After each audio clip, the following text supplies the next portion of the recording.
ಇನ್ನು ವಿಧಾನಸಭೆಯಲ್ಲಿ ಅಬಕಾರಿ ಹಗರಣದ ಚರ್ಚೆ ನಡೀತಾ ಇದೆ. ಸರ್ಕಾರದ ವಿರುದ್ಧ ವರ್ಗಾವಣೆ ದಂಧೆ ಆರೋಪ ಮಾಡ್ತಾ ಇದ್ದಾರೆ ಪ್ರತಿಪಕ್ಷ ನಾಯಕ ಆರ್ ಅಶೋಕ್. ಮಂತ್ಲಿಯಲ್ಲಿ ಫಿಕ್ಸ್ ಕಾಸಿಗಾಗಿ ಪೋಸ್ಟಿಂಗ್, ಟ್ರ್ಯಾಪ್ ಆದವರಿಗೆ ಆಯಕಟ್ಟಿನ ಹುದ್ದೆ ಕೊಡ್ತಾ ಇದ್ದಾರೆ. ದಿನನಿತ್ಯ ಆಡಿಯೋ ವಿಡಿಯೋ ಬರ್ತಾ ಇದೆ. ಇದು ರಾಷ್ಟ್ರೀಯ ಮಟ್ಟದಲ್ಲೂ ಕೂಡ ದೊಡ್ಡ ಸುದ್ದಿ ಆಗ್ತಾ ಇದೆ. ಆದರೆ ಸಿದ್ದರಾಮಯ್ಯನವರು ಮಾತ್ರ ಮೌನ ಮೂರ್ತಿಯಾಗಿದ್ದಾರೆ. ಮೋಸ್ಟ್ಲಿ ಚುನಾವಣೆಗೆ ಹಣ ಕಲೆಕ್ಟ್ ಮಾಡಿ ಬೇರೆ ಕಡೆಗೆ ಕಳಿಸ್ತಾ ಇದ್ದಾರೆ ಅಂತ ಸರ್ಕಾರದ ವಿರುದ್ಧ ಆರ್ ಅಶೋಕ್ ಗಂಭೀರ ಆರೋಪ ಮಾಡಿದ್ದಾರೆ.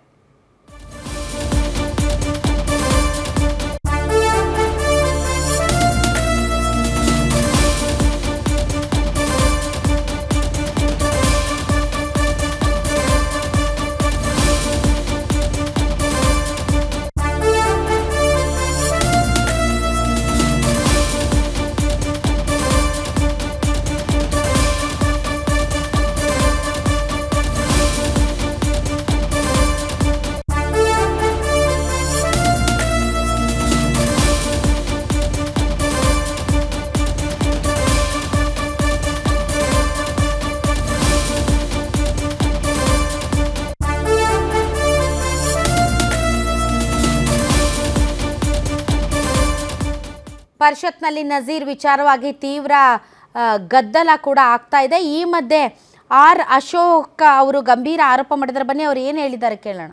ಅಬಕಾರಿ ಇಲಾಖೆ ಕಾಂಗ್ರೆಸ್ ಪಕ್ಷ ಅಧಿಕಾರಕ್ಕೆ ಬಂದ ಮೇಲೆ ಭ್ರಷ್ಟಾಚಾರದ ಕೂಪಾಗಿರುವಂತ A1 ಇಲಾಖೆ ನಂಬರ್ 1 ಅಪರಾಧಿ ನಂಬರ್ 1 ಅಂತಿರಲ್ಲ, ಅಪರಾಧಿ ನಂಬರ್ 1 ಇಲಾಖೆ ಅಬಕಾರಿ ಇಲಾಖೆ. ಇಲ್ಲಿ ಮಂತ್ಲಿ ವೈನ್ ಸ್ಟೋರ್ಗೆ ಫಿಕ್ಸ್, ವರ್ಗಾವಣೆ ದೊಡ್ಡ ದಂಧೆ, ಅದರ ಲಿಸ್ಟು ನಾನು ಕೊಡ್ತೀನಿ. ಆಮೇಲೆ ಕಿಕ್ ಏರೋದಲ್ಲ, ಆ ಕಿಕ್ ಲೆವೆಲ್ನೇ ಇನ್ನೂ ಜಾಸ್ತಿ ಮಾಡಿಬಿಟ್ಟಿದ್ದಾರೆ.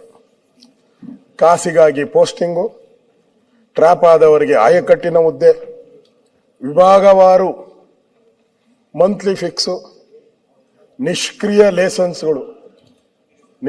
ಲೇಸನ್ಸ್ಗಳಿಗೆ ಅದಕ್ಕೆ ಜೀವ ಆಕ್ಸಿಜನ್ ಕೊಡುವಂಥದ್ದು, ನಿಷ್ಕ್ರಿಯಕ್ಕೆ ಆಕ್ಸಿಜನ್ ಕೊಡೋದು.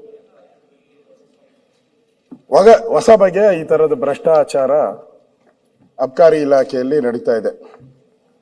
ಇದರಿಂದ ಇಲಾಖೆಯಲ್ಲಿ ದಿನನಿತ್ಯ ಒಂದೊಂದು ಆಡಿಯೋ ವಿಡಿಯೋ ಬರ್ತಾನೆ ಇದೆ. ದಿನನಿತ್ಯ ಒಂದೊಂದು ಆಡಿಯೋ ವಿಡಿಯೋ ಎಲ್ಲ ಬರ್ತಾ ಇದೆ. ಇದು ಕರ್ನಾಟಕಕ್ಕೆ ಸೀಮಿತ ಆಗಿಲ್ಲ, ರಾಷ್ಟ್ರ ಮಟ್ಟದಲ್ಲೂ ಸುದ್ದಿಯಾಗಿದೆ. ಆಲ್ ಇಂಡಿಯಾ ಚಾನೆಲ್ಸ್ ಅಲ್ಲೂ ಸುದ್ದಿಯಾಗಿದೆ.